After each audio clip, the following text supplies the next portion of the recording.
Hello అండి. ఇక్కడ మీకు టమోటాలు, పచ్చిమిరపకాయ, కొత్తిమీర వేసి పచ్చడి అయితే చూపిస్తున్నా. రెగ్యులర్గా చికెను, మటను అన్నీ తీసుకుంటూ ఉంటాం కదా.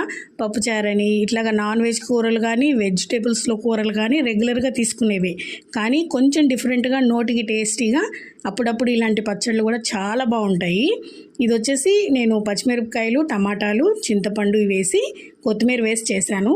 చాలా టేస్టీగా ఉంటుంది. ఇడ్లీ, దోశ, రైస్ దేంట్లోకైనా కూడా చాలా బాగుంటుంది. ఆర్ చపాతీ కూడా టేస్ట్ అద్దరిపోతుంది. నేను ఎలా చేశానంటే ఫస్ట్గా క్లీన్ చేసి పెట్టుకున్నానండి టమాటాలు, పచ్చిమిరపకాయలు. తర్వాత కడాయి పెట్టుకొని ఒక స్పూన్ ఆయిల్ అయితే వేసుకున్నా.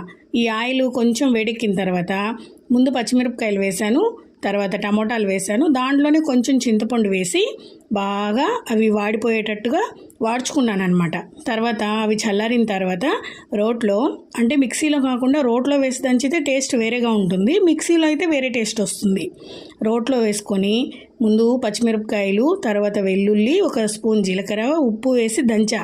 తర్వాత ఈ టమాటా ముక్కల్ని కూడా వేసేసి బాగా నూరేసా. ఆ తర్వాత ఒక 2 గుప్పిళ్ళు క్లీన్ చేసి పెట్టుకున్న కొత్తిమీర వేసానా. తర్వాత ఒక ఉల్లిపాయ వేసేసి అన్నీ వేసి బాగా నూరానండి. ఉప్పు చూసుకున్న తర్వాత అద్భుతంగా అనిపించింది.